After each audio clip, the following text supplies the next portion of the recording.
Like, I ain't gonna try to get into a lot of messy shit.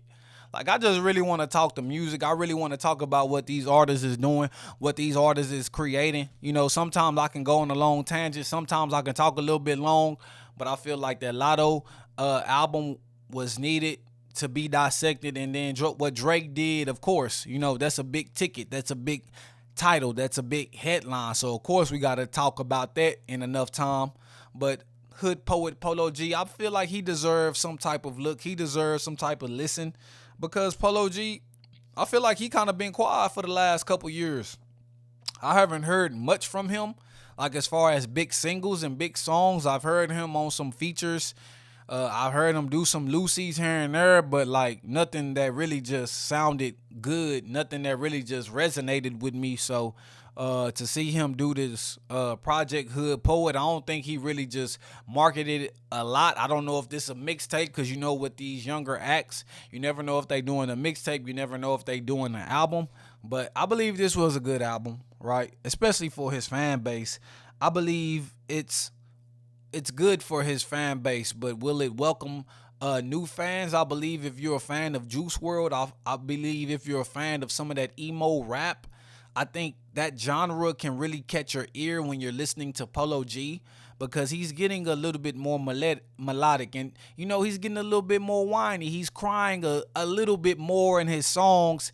And to be honest, some of these emo fans, that's what they like. They like it when they whine. So I definitely believe he's trying to appeal to that genre while still trying to keep it hood, while still trying to keep it gangster, right? And it seemed like he been a little bit more gangster. We shoot like with Dirk, and then the song with Herbo. Like I don't remember Polo G being a gangster, and at the same token, when I talked about Polo G in the past, when I spoke about him, to me, he seemed like an industry plant because he came out of nowhere. Nobody knows about his reputation. Nobody really knows about his background other than what he's told us. And he's never talked about being in the hood, being in those trenches, being like really in the middle of the mud in Chirac. Like he ain't talked about that. So for him to get on these songs and really be talking like he done dropped some bodies and that he knows some killers, like, come on, bro. Like that ain't believable. So sometimes these rappers is rapping about this stuff, but when you really look at that track record, you know, it's not believable. So when he's rapping in this way, and I believe he's not committed any crimes, I believe he's not done anything, right? It's not genuine, it's not authentic. And to be selling this type of music, to be selling this type of rhetoric to our youth, I believe that's irresponsible.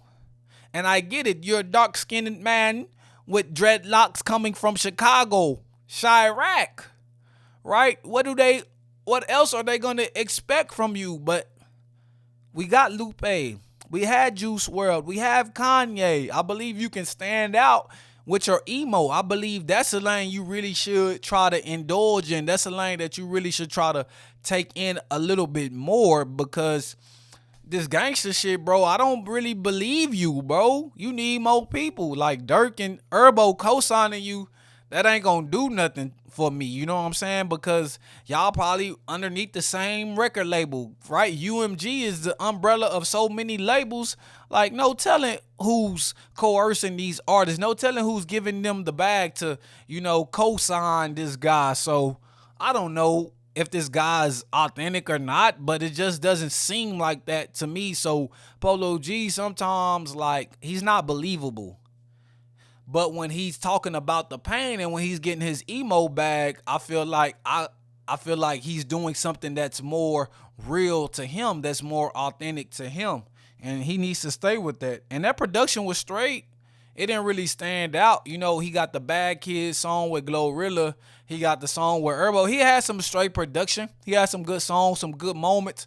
But I believe it didn't really carry this album. I believe the melodies, and like I said, that song with Huncho, I believe the melodies really carried this album. That's really made this album a good album, really made this album a cohesive album, and really made this album just sound good. Like it wasn't a true concept hood poet. You know what we think about a hood poet? Somebody that's poetically speaking about what's going on in the gutter, somebody that's poetically speaking about what's going on in the trenches, in the ghetto.